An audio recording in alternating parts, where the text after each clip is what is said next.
Hello दोस्तों, क्या हाल है आप सबका। मैं आशा करता हूँ आप सब कुशल मंगल होंगे। आपका एक बार फिर से स्वागत है आपके अपने चैनल एमर्स जीके एंड कॉमर्स क्लासेस के अंदर। दोस्तों, अपने टॉपिक कर रहे थे राजस्थान जियोग्राफी का मोस्ट इम्पोर्टेंट टॉपिक है आपका राजस्थान की जलवायु। राजस्थान की जलवायु के बारे में अपनों ने कल डिस्कस कर लिया था। बेसिक जो कुछ बातें हैं मीनिंग के बारे में डिस्कस कर लिया था। फिर जो राजस्थान की ऋतु है कब से कब तक रहती है, वर्षा कौन से क्षेत्र में सर्वाधिक होती है, कौन सी शाखा से सबसे ज्यादा वर्षा होती है, और उसके बाद जो जलवायु के प्रकार थे शुष्क, अर्ध शुष्क, उप आर्द्र, आर्द्र, अति आर्द्र, वो भी अपनों ने डिस्कस कर लिया था। कौन कौन सी वनस्पति पाई जाती है, कितनी वर्षा होती है, कौन कौन से क्षेत्र आते हैं। आज आपने करेंगे मोस्ट इंपोर्टेंट जो आपके एग्जाम में क्वेश्चन पूछे जाते हैं, कोपेन। कोपेन का वर्गीकरण। कोपेन का वर्गीकरण। हाँ जी, तो आज की क्लास अंत तक जरूर देखिएगा। इसी के साथ साथ मैं आपको दो वैज्ञानिक और थॉर्नवेट और टिवार्थ का भी वर्गीकरण साथ में ही इजी तरीके से आपको ट्रिक्स के साथ याद करवा दूंगा। बच्चे अक्सर क्या करते हैं, इसको रटते आ रहे हैं आज तक, तो आज की क्लास के बाद आप रटना भूल जाएंगे, इसको आपको याद हो जाएगा, ये मेरी गारंटी। आज की क्लास खत्म होएगी, खत्म होने के साथ ही आपको ये याद भी हो जाएगा, यहाँ पर आपको रटने की जरूरत नहीं पड़ेगी। कोपेन के वर्गीकरण के साथ साथ टिवार्थ थार्नवेट का भी वर्गीकरण जो राजस्थान का किया है उसके अंदर से भी अगर आपके क्वेश्चन आ गए तो भी आप इजीली करके आ जाओगे। मोस्टली टीचर क्या करते हैं, कोपेन का ही वर्गीकरण करवाते हैं, लेकिन मैं आपको तीनों वर्गीकरण कराऊंगा। उसके साथ ही जो कुछ इंपॉर्टेंट क्वेश्चन होंगे वो भी अपने डिस्कस कर लेंगे। तो बिना देरी के स्टार्ट करते हैं। तो कोपेन का वर्गीकरण की अगर अपने बात करते हैं तो इनका पूरा नाम क्या था, पूरा नाम क्या था इन वैज्ञानिक का। इनका नाम था व्लादिमीर कोपेन। प्यारे दोस्तों, इनका पूरा नाम आपको याद रखना है। पूरा नाम क्या था, व्लादिमीर कोपेन। इनका जन्म कहाँ हुआ था, जन्म हुआ था आपके रूस के अंदर। रूस के अंदर जन्म हुआ था। इनके पास दो जगह की नागरिकता थी। नागरिकता आपकी दो देशों की थी, एक तो थी आपकी रूस की और एक आपकी थी जर्मनी की। और इनकी मृत्यु पूछ ले अगर, ये एडिशनल इंफॉर्मेशन मैं आपको दे रहा हूं, तो ऑस्ट्रिया के अंदर इनकी क्या हो गई थी, मृत्यु हो गई थी। अब ये क्या थे, वनस्पति शास्त्री थे, मतलब जो वेजिटेशन साइंटिस्ट थे आपके, क्या थे ये, वनस्पति शास्त्री।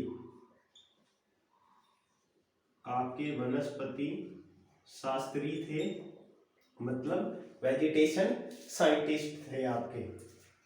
उसके बाद अगर अपने बात करें तो इनको कहां से प्रेरणा मिली, किस चीज को आधार बनाकर इन्होंने, होता है ना किसी चीज को आधार बनाकर ही आप कोई चीज अपनी तैयार करते हो, तो किस चीज को आधार बनाकर इन्होंने अपना वर्गीकरण प्रस्तुत किया। मोस्ट इंपोर्टेंट क्वेश्चन है, एग्जाम में पूछ लिया जाता है। अगर एग्जामिनर डीप जाएगा तो ये क्वेश्चन पूछ लेगा कि कोपेन ने किसके वर्गीकरण को आधार बनाकर वर्गीकरण प्रस्तुत किया।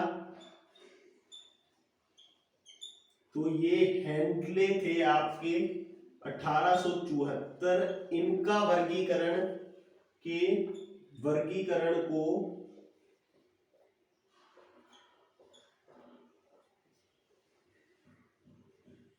हेंडोले थे के वर्गीकरण को आधार माना।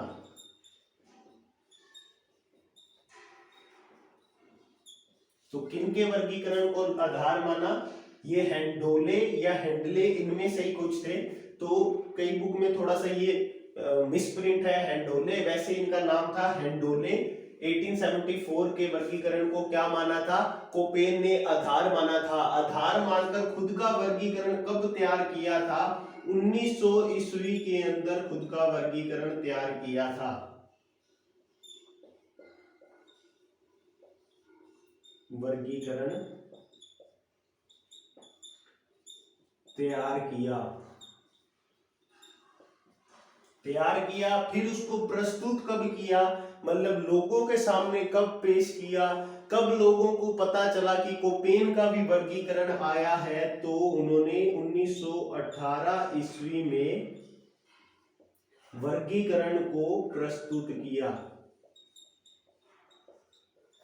तैयार कब किया, 1900 ईस्वी में। प्रस्तुत कब किया, 18 साल बाद 1918 ईस्वी में। जब अपने कोई चीज बनाते हैं, ऐसा तो नहीं है कि बिल्कुल एग्जैक्ट पूरी एग्जैक्ट बना दी, उसके अंदर कोई त्रुटि नहीं है, कोई मिस्टेक नहीं है, तो वही इनके साथ हुआ। क्या करते रहे ये, उसके अंदर थोड़ा से इनको जैसे पता लगा इम्प्रूवमेंट करते रहे, जैसे पता लगा कि हाँ ये गलती है तो मैं इसको सुधार लूं। तो संशोधन कब किया, इम्प्रूवमेंट कब की इन्होंने, 1921 ईस्वी के अंदर संशोधन किया।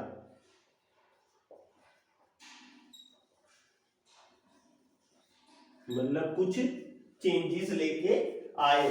तो इसका एक बार आप स्क्रीनशॉट ले लीजिए। उसके बाद मैं आपको बताता हूं 1936 ईस्वी के अंदर इन्होंने जो अपना वर्गीकरण है उसको विस्तृत रूप में, मतलब डिटेल के अंदर वर्गीकरण को पेश किया था।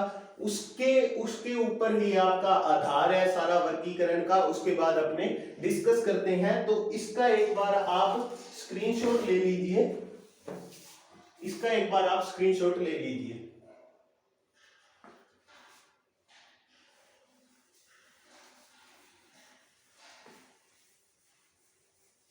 आज यहां से मेरी गारंटी है आप जरूर कुछ नया सीख के जाओगे। आपने, मैं मानता हूं, पढ़ा भी हो सकता है कोपेन का वर्गीकरण, लेकिन फिर भी आपको जरूर कुछ ना कुछ नया सीखने को यहां से मिलेगा। तो क्लास को अंत तक जरूर देखिएगा।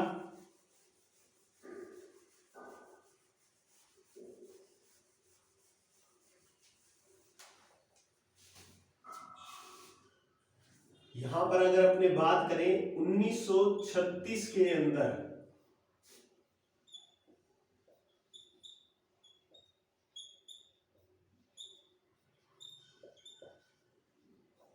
विस्तृत वर्गीकरण, इसके अंदर इन्होंने क्या बताया, इन्होंने A B C D E के अंदर बांट दिया। बताता हूं अब A B C D E का मतलब क्या है। ए का मतलब है उष्ण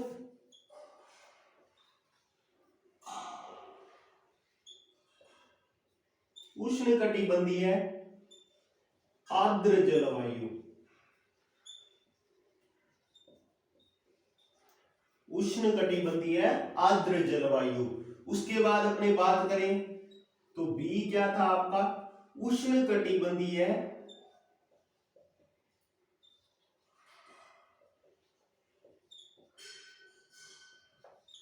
शुष्क जलवायु। ठीक है। उसके बाद आपका सी क्या था, मध्य अक्षांशीय गर्म जलवायु। मध्य अक्षांशीय आपकी गर्म जलवायु। उसके बाद आपका फोर्थ कौन सा था, महाद्वीपीय, या जिसको कॉन्टिनेंटल बोलते हैं, महाद्वीपीय कॉन्टिनेंटल, या इसको शीतल हिमनद जलवायु बोल सकते हैं। हिमनद जलवायु। ई का मतलब क्या था आपका, ध्रुवीय, जिसको पोलर भी बोलते हैं अपने, ध्रुवीय या टुंड्रा जलवायु। ध्रुवीय या इसको बोल सकते हैं अपने टुंड्रा जलवायु। तो ये 5 चीजें आपको याद रखनी है। इसी से ही अपने सारे करेंगे। कोपेन का भी आपको समझा दूंगा, थॉर्नवेट का भी आपको समझा दूंगा, और टिवार्थ का भी आपको समझा दूंगा। बिल्कुल डिटेल के अंदर अपने कर लेंगे वर्गीकरण। अब यहां पर मैं आपको बताता हूं कि किस हिसाब से उन्होंने राजस्थान को बांटा। 4 भागों में उन्होंने राजस्थान को बांटा। तो मैं मेनली रोम्बुस टाइप बना लेता हूं। तो ये आपके 4 भागों में उन्होंने राजस्थान को बांटा था। 4 भाग कौन से थे? ये यहां से गंगानगर का कुछ हिस्सा, ये बाड़मेर तक आपका, फिर ऐसे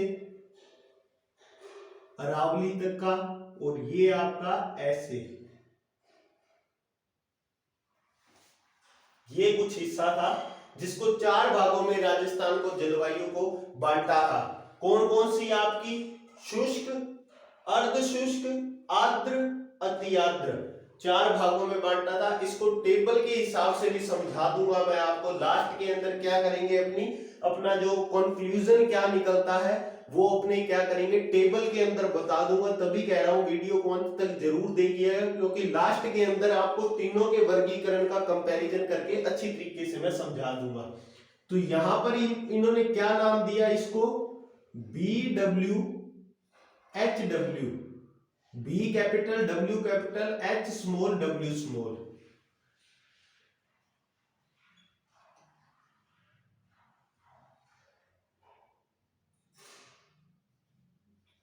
BSHW, ठीक है आपका।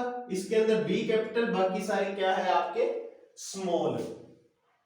यहां पर C कैपिटल, W, और ये आपका G, छोटा W है, छोटा G है। A कैपिटल है और ये आपका छोटा W है। ये आपका यहाँ पर डूंगरपुर बांसवाड़ा का क्षेत्र, बाराकोटा, झालावाड़, प्रतापगढ़, ये वाला क्षेत्र आपका क्या है, AW के अंदर आता है। अब बात आएगी कि सर इनका मतलब क्या है, इनका मतलब क्या है? तो B का मतलब आपका है उष्णकटिबंधीय शुष्क जलवायु, उष्णकटिबंधीय शुष्क जलवायु। जो आपका कैपिटल W है, कैपिटल W को आप याद कैसे रखोगे? वेट रखोगे, W से आप वेट याद रख लो। इसका मतलब क्या होता है? वेट का मतलब आपका हो गया गीला, वेट का मतलब गीला हो गया। लेकिन इसके अपोजिट, आप इसका अपोजिट याद रखना कि सूखी जगह, ऐसी जगह जहां पर पानी की बूंद तक नहीं है, वेट होना। तो वेट मतलब हो जाते हैं अपने पसीने से हो जाते हैं, तो इसका याद रखना है आपको डेजर्ट या आपका मरुस्थल, मरुस्थलीय। बड़े W का मतलब क्या है? W का मतलब आपका डेजर्ट, मरुस्थलीय। H का मतलब यहां पर है हॉट, हॉट या उच्च तापमान, उच्च तापमान, उच्च तापमान मतलब कि ऐसा स्थान जहां पर तापमान 18 डिग्री सेल्सियस से कम बहुत कम समय के लिए रहता है। मतलब या यहां आप लिख सकते हैं 18 डिग्री सेल्सियस से कम तापमान, कम तापमान अल्प अवधि के लिए। किसके लिए? अल्प अवधि के लिए, अल्प अवधि के लिए। मतलब मोस्ट ऑफ द टाइम, जो आपके साल के अंदर ज्यादातर समय जो टेम्परेचर रहता है, तापमान रहता है, वो क्या रहता है प्यारे दोस्तों? 18 डिग्री सेल्सियस से ऊपर ऊपर रहता है, 18 डिग्री सेल्सियस से ऊपर ऊपर रहता है। छोटे W का मतलब है आपके विंटर ड्राई, शीतकालीन शुष्क जलवायु का मतलब है यहां पर विंटर ड्राई का मतलब है कि सर्दियों के अंदर वर्षा नहीं होती है, सर्दियों के अंदर वर्षा नहीं होती है। अब प्यारे दोस्तों आप समझ गए होंगे BWHW का मतलब क्या है। W यहां पर याद रखना है, वेट किससे हो गए? पसीने से वेट हो गए, डेजर्ट, बड़ा W है, बहुत ज्यादा पसीना आया डेजर्ट के अंदर। H का मतलब है हॉट या हाई टेम्परेचर से आप याद रख सकते हैं उच्च तापमान। W से याद रख सकते हैं आप विंटर, W से आप क्या याद रख सकते हैं प्यारे दोस्तों? विंटर, विंटर आप यहां पर याद रख सकते हैं। अब मैं आपको बताता हूं कि ये वर्गीकरण का क्या था, आधार क्या था। वर्गीकरण का आधार माना था इन्होंने हेंडोले 1874 के वर्गीकरण को आधार मानकर पेश किया था। लेकिन किस बेसिस पर, किस बेसिस पर इन्होंने पेश किया था? तो वो थे तापमान, तापमान, वर्षा, टेम्परेचर, रेन और आपका वेजिटेशन, वनस्पति। इन तीनों को क्या माना था? आधार माना था। मतलब जो आपका वर्गीकरण किया था कोपेन ने, वो इन तीनों के बेस पे किया था।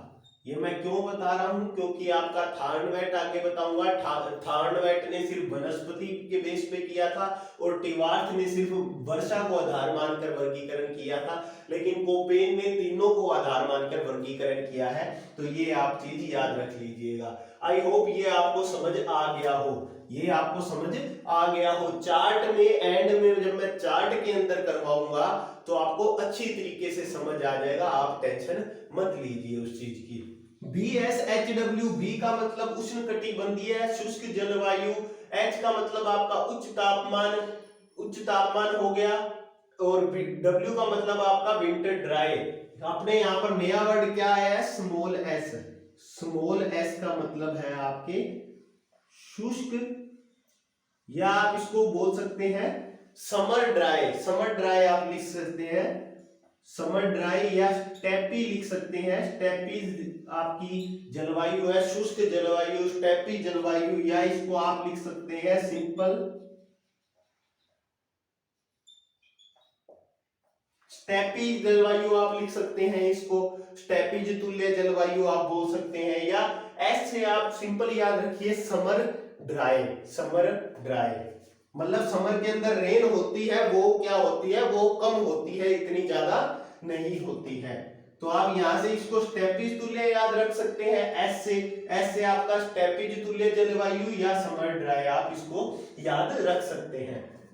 उसके बाद CWG, सी का आ गया मध्य अक्षांशीय गर्म जलवायु, W का आ गया आपका विंटर ड्राई। विंटर ड्राई सर्दियों में रेन नहीं होती। जी यहां पर हमारे लिए नया वर्ड है, स्मॉल जी का वर्ड है गंगा तुल्य जलवायु। जी से आप याद रख सकते हैं गंगा, गंगा तुल्य जलवायु, मतलब गंगा क्षेत्र में जिस तरीके की जलवायु रहती है उस प्रकार का। क्योंकि ये मोस्ट ऑफ द जो पार्ट है ये आपका चंबल बनास नदी बेसिन, ये वो एरिया है आपका, नदियों वाला क्षेत्र है, यही इसीलिए यहाँ पर आपकी आर्द्र जलवायु, जलोढ़ जो मिट्टी पाई जाती है आपकी वो है, जिसको इंसेप्टिसोल या आपकी एल्फिसोल्स जो मिट्टी है वो इस क्षेत्र के अंदर पाई जाती है। आई होप ये आप समझ गए होंगे इतना। फिर आपका है AW जहां पर जब बहुत ज्यादा वर्षा वाला क्षेत्र है आपका, अति आर्द्र क्षेत्र है। ए का मतलब आपका उष्णकटिबंधीय आर्द्र जलवायु, W का मतलब है विंटर ड्राई।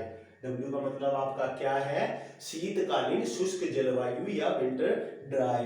तो ये आपको समझ आ गया होगा, मैं आशा करता हूं। कोपेन का वर्गीकरण जब मैं लास्ट के अंदर चार्ट बनाऊंगा उसके अंदर आपके सारे डाउट क्लियर हो जाएंगे, मेरा प्रॉमिस है। तो इसका एक बार आप स्क्रीनशॉट लीजिए, उसके बाद जो दो वैज्ञानिक और है उनका करवा के मैं आपको चार्ट बनवा देता हूं।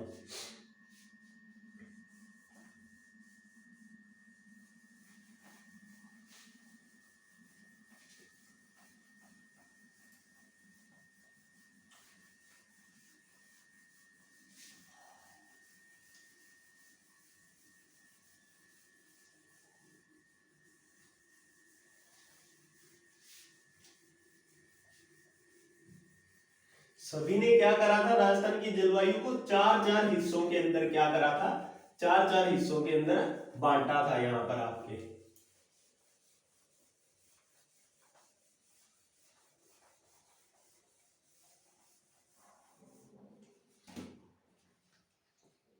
यहां पर अपनी बात करते हैं, जो आपका है थॉर्नवेट, और एक आपके है टिवार्थ। कौन है, टिवार्थ, थॉर्नवेट। थॉर्नवेट का सिंपल अगर देखें, आधार इन्होंने क्या माना था, आधार माना था इन्होंने वनस्पति को। वेट से आप याद रख सकते हैं गीला, ऑलरेडी इतना गीला था कि वर्षा को आधार माना नहीं, तो किसको आधार मान लिया इन्होंने, वनस्पति को आधार मान लिया। और इन्होंने बनाया मतलब प्रस्तुत कब किया, प्रस्तुत किया 1931 के अंदर, और उसमें संशोधन किया इन्होंने, संशोधन आपका किया 1948 के अंदर। इन्होंने क्या करा, राजस्थान को ये ऐसे 4 भागों में बांटा इन्होंने ऐसे 4 भागों में बांटा। ये आपके इन्होंने ऐसे राजस्थान का वर्गीकरण किया। इस हिस्से को क्या नाम दिया? ई, ए और छोटा डी। ई, ए, छोटा डी। इस हिस्से को क्या नाम दिया आपका? D, B, W. इस हिस्से को डी, ए, डब्ल्यू। इस हिस्से को सी, ए, डब्ल्यू। अब अपनों ने अभी किया था। ई का मतलब आपके क्या है? ई का मतलब आपके क्या था? पोलर रीजन, ध्रुवीय जलवायु, टुंड्रा जलवायु। ए का मतलब क्या था? ए का मतलब था आर्द्र जलवायु, उष्णकटिबंधीय आर्द्र जलवायु। और डी का मतलब यहां पर क्या है? डी का मतलब है लेस रेन। लेस रेन अपने बोल सकते हैं कम वर्षा, ड्राई रीजन बोल सकते हैं इसको। क्या बोल सकते हैं? ड्राई रीजन, लेस रेन, कम वर्षा। उसके बाद डी का मतलब यहां पर आपके क्या था? महाद्वीपीय आपकी थी, शीतल हिमनद जलवायु थी। बी का मतलब यहां पर क्या था? उष्णकटिबंधीय। उष्णकटिबंधीय आपकी शुष्क जलवायु, उष्णकटिबंधीय शुष्क जलवायु। डब्ल्यू का मतलब था आपके विंटर ड्राई। यहां पर डी का मतलब क्या था? महाद्वीपीय जलवायु। ए का मतलब उष्णकटिबंधीय आर्द्र जलवायु और डब्ल्यू का मतलब विंटर ड्राई। सी का मतलब मध्य अक्षांशीय गर्म जलवायु। ए का मतलब आपका उष्णकटिबंधीय आर्द्र जलवायु और डब्ल्यू का मतलब आपके विंटर ड्राई। तो ये किसका वर्गीकरण है? आपको याद रखना है थॉर्नवेट का। अब बात करते हैं टिवार्थ। टिवार्थ ने भी आधार किसको माना? वर्षा को आधार माना। वर्षा को आधार माना। 4 भागों में इन्होंने बांटा था राजस्थान को। कितने भागों में बांटा था? 4 भागों में इन्होंने बांटा था। ऐसे करके, एक आपका ऐसे करके और ऐसे करके, ये 4 हिस्सों में इन्होंने बांटा था राजस्थान को। कौन कौन से बांटा था? BWH, BSH, CAW और AW। जो आपका अभी अपनों ने कोपेन का वर्गीकरण किया, उसके अंदर क्या था? BWHW, यहाँ पर वो W हट गया। BSHW, यहाँ पर वो W हट गया। CWG, यहाँ पर CAW हो गया आपका। और यहाँ पर क्या हो गया? AW हो गया। इसके अंदर वही सारी चीज, वही एरिया आपका। BW मतलब W का मतलब डेजर्ट एरिया, H का मतलब हॉट उच्च तापमानी एरिया, और B का मतलब उष्ण कटिबंधीय आपकी शुष्क जलवायु। S का मतलब आपका समर ड्राई आप इसको बोल सकते हैं। H का मतलब उच्च तापमान हो गया। C का मतलब आपका मतलब C का यहाँ पर आपका मतलब हो गया जो मध्य अक्षांशीय जलवायु है वो। और स्मॉल a का मतलब हो गया जो आर्द्र क्षेत्र है वो। और W का मतलब यहाँ पर आपका हो गया विंटर ड्राई। a का मतलब हो गया उष्ण कटिबंधीय आपकी आर्द्र जलवायु। W का मतलब हो गया आपका विंटर ड्राई। तो यहाँ से आपको समझ आ गया होगा आई होप। ऊपर मैंने जो आपको समझाया था इसीलिए मैंने वो आपको लिखवाए थे ABCDE। अब अपने एक चार्ट बना लेते हैं। यहाँ पर मैं एक चार्ट बना लेता हूं। यहाँ पर लिखता हूं मैं शुष्क,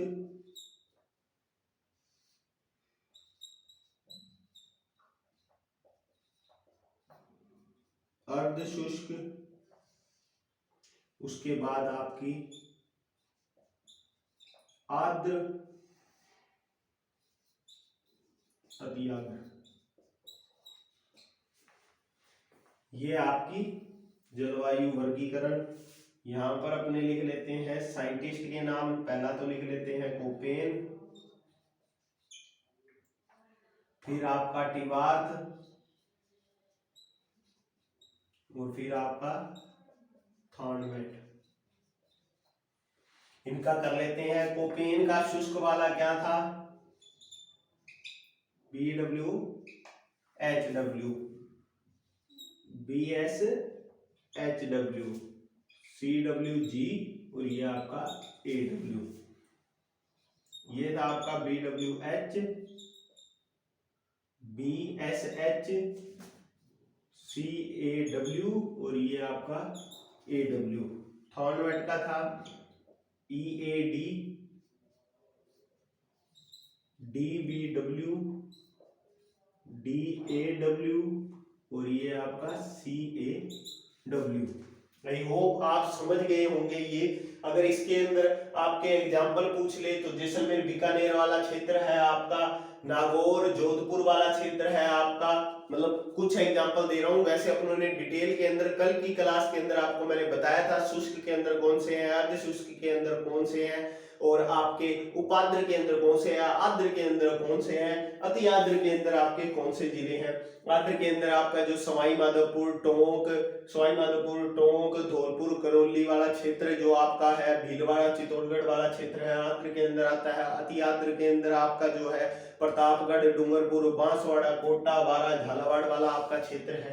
तो वो किसके अंदर आता है, आपका अति आद्र के अंदर आता है। इसका एक बार आप स्क्रीनशॉट ले लीजिए।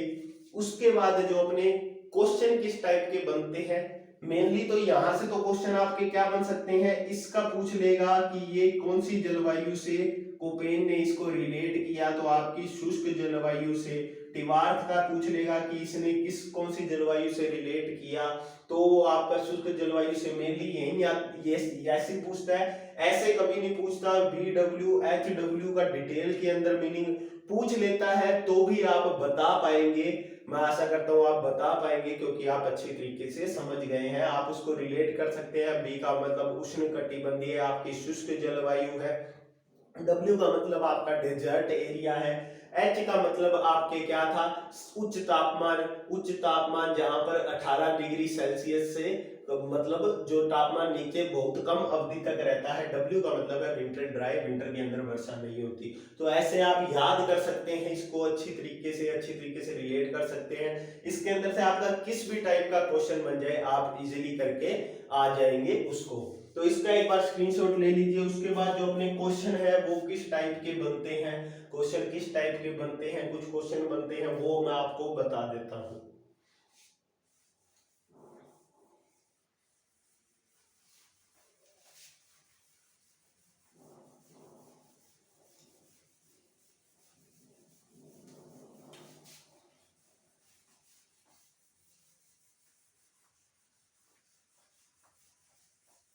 वीडियो को लाइक कर दीजिए, चैनल को अगर अभी तक आपने सब्सक्राइब नहीं किया है तो सब्सक्राइब कर लें, और ज्यादा से ज्यादा इसको शेयर करें ताकि बच्चे चाहे ज्यादा लाभ उठा पाए। ये आपके सभी एग्जाम के लिए हेल्पफुल है, फिर वो चाहे आपका रीट का एग्जाम हो, पुलिस कांस्टेबल का एग्जाम हो, आगामी जो आपकी भर्ती हो, वो जूनियर अकाउंटेंट की भर्ती हो, कंप्यूटर की भर्ती हो, किसी की भी भर्ती हो, आपकी आगामी जो भी भर्तियां हैं उन सभी में आपकी हेल्पफुल है ये। अब पूछा जाता है यहां पर सबसे गर्म जिला, सबसे गर्म और ठंडा दोनों एक ही जिले हैं, तो ये आप याद रख लीजिए, चूरू है आपका। कौन सा है, चूरू है। उसके बाद सबसे गर्म स्थान,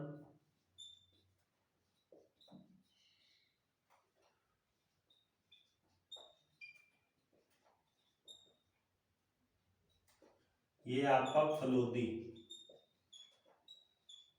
सबसे गर्म स्थान है आपका फलोदी। और सबसे गर्म संभाग कौन सा है आपका, जोधपुर संभाग आ जाएगा। कौन सा संभाग है, चलो यहां से गर्म संभाग भी लिखा देता हूं आप लोगों को, जोधपुर। उसके बाद अगर पूछ ले दैनिक तापांतर, सर्वाधिक दैनिक तापांतर, सर्वाधिक दैनिक तापांतर, दैनिक तापांतर है आपका जैसलमेर के अंदर। और सर्वाधिक जो इवेपोरेशन होता है, वाष्पोत्सर्जन होता है,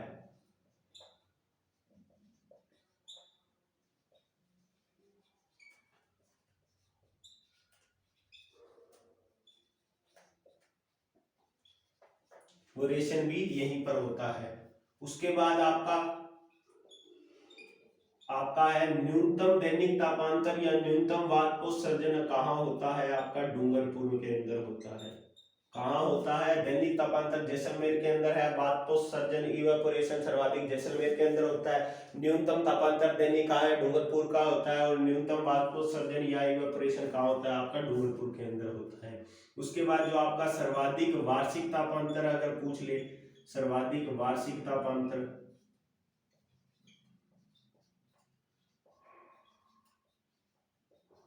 वार्षिक तापांतर कहाँ पर है आपका? वार्षिक तापांतर है चूरू। उसके बाद आपका न्यूनतम वार्षिक तापांतर तो वो है आपका बांसवाड़ा। कौन सा क्षेत्र है आपका? बांसवाड़ा।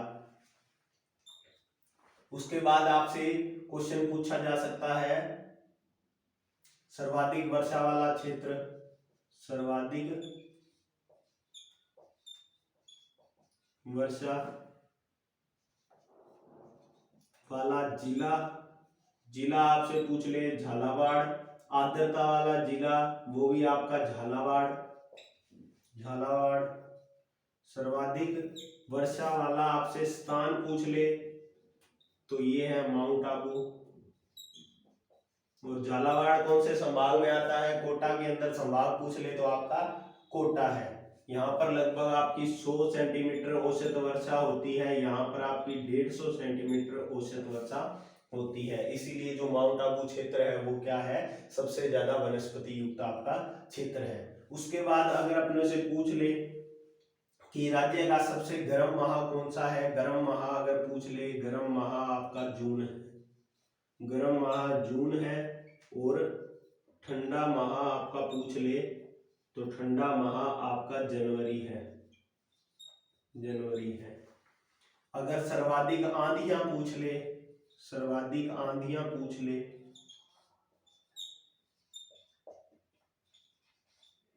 सर्वाधिक आंधियां आपकी गंगानगर क्षेत्र में चलती है 27 दिन, गंगानगर के अंदर 27 दिन। और न्यूनतम पूछ ले तो सबसे ज्यादा वर्षा वाला क्षेत्र आपका झालावाड़, जहां पर न्यूनतम आंधियां चलती है कितने दिन? 3 दिन। कितने दिन? 3 दिन। उसके बाद अगर आपसे पूछ ले, उसके बाद पूछ ले कि सर्वाधिक आर्द्रता वाला जो माह है आपका कौन सा है?